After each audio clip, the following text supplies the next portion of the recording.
রাধে রাধে। জয় ভগবান কৃষ্ণ, জয় ভগবান মহাদেব। আর কদিন পরেই বছরের অন্যতম তিথি মহাশিবরাত্রি আসতে চলেছে। তবে 2026 সালে শিবরাত্রি 15ই ফেব্রুয়ারি নাকি 16ই ফেব্রুয়ারি হবে, সেটা নিয়ে কিছু সংশয় দেখা দিয়েছে। কেউ বলছেন 15 তারিখ হবে, আবার কেউ বলছেন 16 তারিখ হবে। সনাতন হিন্দু ধর্মে ফাল্গুন মাসের কৃষ্ণপক্ষে চতুর্দশী তিথিতে মহাশিবরাত্রি পালিত হয়। মহাশিবরাত্রি, যার আক্ষরিক অর্থ শিবের মহান রাত্রি। পুরাণ মতে দেবী পার্বতীর সঙ্গে এই দিন দেবাদিদেব মহাদেবের মিলন হয় এবং এই দিন থেকেই বিশ্ব ব্রহ্মাণ্ড সৃষ্টি হয়েছিল। যারা এই রাতে উপবাস করেন এবং ভগবান শিবের কাছে প্রার্থনা করেন, তাদের জীবনে সৌভাগ্য আসে। প্রেমানন্দজি মহারাজ বলেছেন, শিবের কৃপা ছাড়া হরিভক্তি পাওয়া যায় না। শিবের কৃপা ছাড়া শুদ্ধ জ্ঞান জাগ্রত হয় না। শিবের কৃপা ছাড়া অহংকার দমন করা যায় না। শিবরাত্রির দিন ভক্তি মনে পুজো করলে বাবা ভোলেনাথের আশীর্বাদে ভক্তদের মনোবাঞ্ছা পূরণ হয়। শুধুমাত্র মহিলারাই শিবের মতো বলিষ্ঠ ও বুদ্ধিমান স্বামী পাওয়ার উদ্দেশ্যে যে এই ব্রত পালন করেন তা নয়। ছেলে মেয়ে নির্বিশেষে শৈব, শাক্ত, বৈষ্ণব সবার কাছে শিবরাত্রি এক অতি মাহাত্ম্যপূর্ণ দিন। মহাশিবরাত্রির আগের দিন অভিষন্ন খেয়ে সংযমে থাকতে হয় এবং শিবরাত্রি রাতে 4 বার শিব পূজা করতে হয়। তার পরের দিন অনেকে ব্রাহ্মণ ভোজন করিয়ে পালনের মাধ্যমে উপবাস ভঙ্গ করেন। শাস্ত্রে বলা হয়েছে যে এই তিথিতে ভগবান মহাদেব শিবলিঙ্গ রূপে জগতে আবির্ভূত হয়েছিলেন। মহাশিবরাত্রির দিনে ভগবান মহাদেব এবং মা পার্বতীর পূজা করলে বিশেষ আশীর্বাদ লাভ হয়, সংসারে সুখ ও সমৃদ্ধি বাড়ে, সব ধরনের পাপ থেকে মুক্তি মেলে, ধর্ম, অর্থ, কাম ও মোক্ষ এই 4টি ফল লাভ করা যায়। আসলে মহাশিবরাত্রির দিনটি বাবা মহাদেবের ভক্তদের জন্য এক অসাধারণ আশীর্বাদ। এই দিনে উপবাস রাখা, মহাদেবের শিবের পূজা করা, শিবলিঙ্গে অভিষেক করা, শিবের মন্ত্র জপ করা আর রাত্রি জাগরণ করে 4 প্রহরে পূজা করা আপনার সকল মনস্কামনা পূরণ আর ভগবান মহাদেবের অসীম কৃপা লাভ করার জন্য এইগুলি খুবই গুরুত্বপূর্ণ। ভগবান শিবের উদ্দেশ্যে এই দিন বিভিন্ন মন্দিরে বিশেষ পূজা অনুষ্ঠিত হয়। শিবরাত্রির প্রধান আকর্ষণ হল রুদ্রাভিষেক অনুষ্ঠান, যেখানে ভক্তরা দুধ, মধু এবং গঙ্গা জল দিয়ে শিবলিঙ্গকে স্নান করান এবং মিষ্টি, ফল ইত্যাদি নিবেদন করেন এবং প্রার্থনা করেন। এবছর মহাশিবরাত্রিতে সর্বত্র সিদ্ধিযোগ এবং ভদ্রকাল যোগও পড়েছে। ধনলাভের ইচ্ছা থাকলে, সন্তান প্রাপ্তির কামনা থাকলে, বিবাহের ইচ্ছা থাকলে বা অন্য কোনো কামনা থাকলে সেই অনুযায়ী উপযুক্ত দ্রব্য দিয়ে আপনি রাতে 4 বার ভগবান শিবের অভিষেক করাতে পারেন। শাস্ত্র অনুযায়ী প্রতিটি সময় পুজোয় ভিন্ন ভিন্ন উপকরণ ব্যবহার করা হয়। নমস্কার বন্ধুরা, আজকে নতুন পর্বে আপনাদের সকলকে জানাই আন্তরিক শুভেচ্ছা ও স্বাগত। আজ আমরা জানবো মহাশিবরাত্রি পালনের সহজ নিয়মবিধি, পুজো করার জন্য কি কি উপকরণ লাগবে, 4 প্রহরের পুজোর পদ্ধতি এবং সঠিক তারিখ ও শুভ মুহূর্ত সময়সূচি। মহানিশীথকালের পুজোর শুভ মুহূর্তটা কখন? এছাড়া আমরা শিবরাত্রিতে ভদ্রকাল কখন থেকে কখন পর্যন্ত থাকবে। ভদ্রকালের সময় আপনি কি 4 প্রহরে পুজো করতে পারবেন? মহাদেব শিবের রুদ্র অভিষেক বা জল অভিষেক কখন করতে পারবেন? এর সঙ্গে আমরা শুনবো শিবরাত্রির ব্রতের মাহাত্ম্য ও ব্রত কথা। বন্ধুরা, সনাতন হিন্দু ধর্মে শিব চতুর্দশীর মাহাত্ম্য অনেক। যজ্ঞের মধ্যে যেমন অশ্বমেধ যজ্ঞ, তীর্থের মধ্যে যেমন গঙ্গা, তেমনি পুরাণ অনুযায়ী ব্রতের মধ্যে শ্রেষ্ঠ হলো শিব চতুর্দশী ব্রত।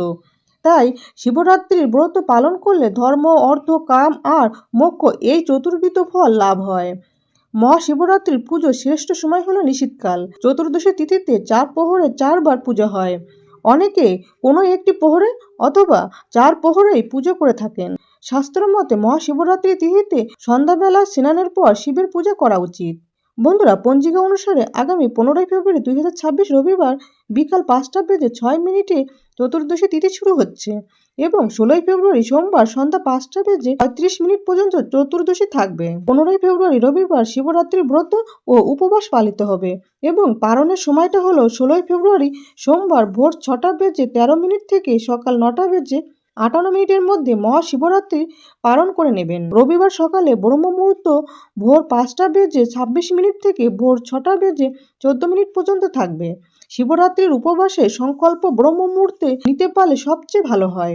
অন্যদিকে গোস্বামী মতে 16ই ফেব্রুয়ারি সোমবার শিব চতুর্দশী ব্রত পালিত হবে। ফলে এবছর ভিন্ন ভিন্ন মতে 2 দিন শিব চতুর্দশী পালিত হতে চলেছে। গোস্বামী মতে পালনের সময়টা হলো 17ই ফেব্রুয়ারি মঙ্গলবার ভোর 6:11 থেকে সকাল 9:58 মধ্যে পালন করে নিতে হবে। ভদ্রকাল সময় শুরু হবে 15ই ফেব্রুয়ারি রবিবার সন্ধ্যা 5:06 থেকে এবং ভদ্রকাল সময় শেষ হবে পরের দিন অর্থাৎ সোমবার ভোর 5:23 রবিবার আপনি ব্রহ্ম মুহূর্তের সময়ও স্নান করতে পারেন এবং ভগবান শিবের পূজা নিয়ম অনুযায়ী করতে পারেন।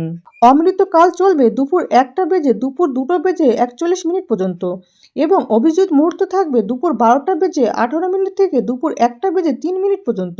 এই সময়ও আপনি মহাদেব শিবের আরাধনা করতে পারেন। কোনো ধরনের পূজা বা জপ ধ্যান সবই অভিজিৎ মুহূর্তে করা যায়, কিন্তু রবিবার বিকাল 4টে বেজে 54 মিনিট থেকে সন্ধ্যা 6টা বেজে 18 মিনিট পর্যন্ত রাহুকাল থাকছে। এই সময় সাধারণত কোনো শুভ কাজ করা যায় না, তবে ভগবান শিব হলেন সমস্ত কালের কাল, তাই ভদ্রকাল হোক বা রাহুকালই হোক ভগবান শিবের পূজা যে কোনো সময়ই করা যায়। এছাড়া রবিবার সন্ধ্যা 5টা বেজে 33 মিনিট থেকে সন্ধ্যা 7টা বেজে 3 মিনিট পর্যন্ত বিশেষ শুভ সময়। মহাশিবরাত্রির সন্ধ্যায় যারা পুজো করতে চান তারা এই সময়টিতে পূজা করতে পারেন। এছাড়া এই দিন সর্বাত্র সিদ্ধিযোগ সূর্যোদয় থেকে শুরু করে সন্ধ্যা 7টা বেজে 48 মিনিট পর্যন্ত থাকবে। নিশীথকালে পুজোর বিশেষ শুভ মুহূর্ত হলো রাত 11টা বেজে 28 মিনিট থেকে রাত 12টা বেজে 15 মিনিটের মধ্যে। যারা কোনো কারণে 4 প্রহরে পুজো করতে পারবেন না তারা চাইলে একবারে নিশীথকাল অর্থাৎ অর্ধরাত্রে শিব পূজা করতে পারেন। নিশীথকালে শিব পূজা করলে পুরো 4 প্রহরের পুজোর এবং মহাশিবরাত্রির পূর্ণ ফল পাওয়া যায়, তাই নিশীথকালে শিব পূজা খুবই গুরুত্বপূর্ণ। বন্ধুরা, শিবরাত্রি পুজোর প্রধান উপকরণের মধ্যে গঙ্গা জল, ভাং, গরুর দুধ, আখের রস, ধূপ, প্রদীপ, আতপ চাল, চন্দন, 5 রকম মিষ্টি, বেল, 5 রকম ফল, চিনি, ঘি, দই, মধু, কুচো ফুল, ধুত্রা ফল, বেলপাতা, আকন্দ ফুলের মালা, পৈতে, সুগন্ধি, আরতির দ্রব্য, কুশ, আসন ইত্যাদি।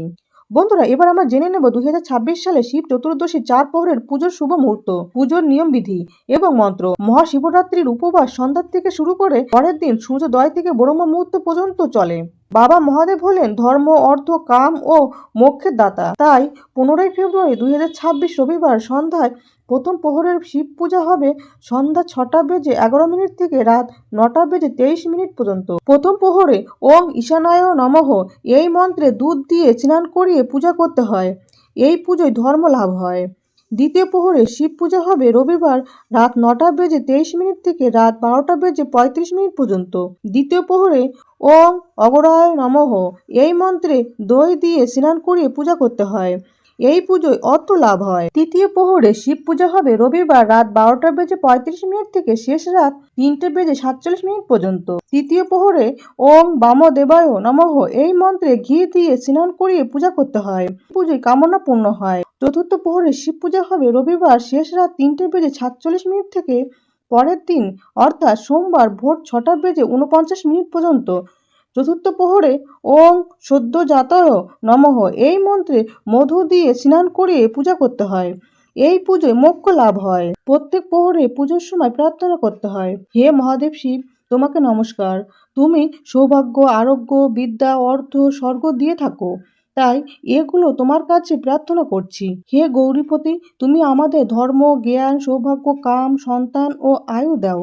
অভিষেকের পরে শিবলিঙ্গে 4 প্রহরে 4টি অর্ঘ্য দেওয়ার নিয়ম। তারপর ফুল দিয়ে সাজিয়ে দিন শিবলিঙ্গ। এরপর শিবলিঙ্গে চন্দন দিন। চন্দনের পর কুমকুম বা সিঁদুর দিন। তারপর ধূপ এবং প্রদীপ দিয়ে আরতি করুন। আরতির পর মহাদেবকে ফল এবং মিষ্টি নিবেদন করুন। সবার শেষে পাঠ করুন শিবের অষ্টোত্তর শতনাম। প্রত্যেক প্রহরে এভাবেই পুজো করুন। উপবাস ভঙ্গ করুন পরের দিনে, তবে উপবাস করবেন অবশ্যই আপনার শারীরিক অবস্থা বুঝে। শারীরিক বা অন্য কোনো কারণে যাদের পক্ষে দীর্ঘ সময় উপবাস করা বা রাত জাগা সম্ভব নয় তারা অনেকেই 4 প্রহরের পুজো একসাথে করে থাকেন। যারা উপোস করতে সক্ষম তাদের ক্ষেত্রে মহাশিবরাত্রি পরের দিন সূর্যোদয়ের আগে স্নান করে চতুর্দশী তিথি থাকতে থাকতে উপবাস ভঙ্গ করতে হয়। শিবরাত্রির ব্রত কথা শুনে কোনো ব্রাহ্মণকে দক্ষিণা দিয়ে উপবাস ভঙ্গ করুন। বন্ধুরা, এখন আমরা শুনবো মহাশিবরাত্রির ব্রত কথা। শিবপুরাণ অনুসারে বহুকাল আগে বারাণসী তথা কাশীধামে এক নিষ্ঠুর ব্যাধ বাস করত। সে দিনরাত শুধু জীব হত্যা করে বেড়াতো। একদিন ব্যাধ শিকার করতে গিয়ে অনেক পশু পাখি শিকার করে। সন্ধ্যা ঘনিয়ে আসতেই সে বাড়ির দিকে রওনা হয়, কিন্তু কিছু দূর যেতে পথে রাত্রি হয়ে যায়। ফলে জঙ্গলের সে পথ হারিয়ে রাতে হিংস্র জন্তুর ভয়ে এক গাছের উপর আশ্রয় নেয়। ব্যাধ যে গাছে আশ্রয় নিয়েছিল সেই গাছটি ছিল বেলগাছ, আর সেই গাছের নিচে ছিল এক শিবলিঙ্গ। ব্যাধ গাছে নড়েচড়ে বসার সময় শিশির জলে ভেজে কয়েকটি বেলপাতা খসে পড়ে ওই শিবলিঙ্গের মাথার উপর। সেদিন ছিল শিব চতুর্দশী অর্থাৎ মহাশিবরাত্রি, আর ব্যাধও ছিল উপবাসী। তার ফেলা বেলপাতাগুলি শিবলিঙ্গের মাথার উপর পড়ে। এর ফলে সেই ব্যাধের অজান্তেই তার শিব চতুর্দশী ব্রতের ফল লাভ হয়। পরের দিন সকালে ব্যাত বাড়ি ফিরে আসে। সে রাতে বাড়ি না ফেরায় সবাই তার জন্য চিন্তিত ছিল। যাই হোক, ব্যাত ফিরে আসতেই তাকে তার বউ খেতে দিল। এমন সময় একজন অতিথি তার বাড়িতে এলো। ব্যাত কি ভেবে তার নিজের খাবারগুলি অতিথিকে দিয়ে দিল। এতে তার ব্রতের পালন ফল লাভ হলো। এর কিছুদিন পরে সেই ব্যাত মারা গেল। যমদূতেরা তাকে নিতে আসে। এমন সময় সেখানে পৌঁছায় শিবের দূতেরা। কে ব্যাতকে নিয়ে যাবে এই নিয়ে দুই দলের মধ্যে যুদ্ধ বেঁধে যায়। যমদূতেরা যুদ্ধে হেরে গেল। শিবদূতেরা ব্যাতকে কৈলাসে নিয়ে যায়। যুদ্ধে হেরে গিয়েও যমদূতেরা তার পিছনে পিছনে সেখানে ধাওয়া করে। কৈলাসের ধারে নন্দী পাহারায় ছিল। সে ব্যাধে শিবরাত্রির কথা বললে সব শুনে যমদূতেরা গিয়ে যমরাজকে সব কথা বলে। যমরাজ শুনে বলে, হ্যাঁ, যে ব্যক্তি শিব বা বিষ্ণু ভক্ত কিংবা যে শিব চতুর্দশী ব্রত পালন করে আর যে বারাণসী ধামে মরে তার উপর যমের কোনো অধিকার থাকে না, তাই মুক্তি লাভ ঘটে। এইভাবে শিব চতুর্দশী ব্রত পৃথিবীতে প্রচলিত হলো। অতএব শিব চতুর্দশী ব্রত কথা সমাপ্ত। জয় ভগবান কৃষ্ণ, জয় মা লক্ষ্মী, জয় শিবশম্ভু, হরে হরে মহাদেব, রাধে রাধে।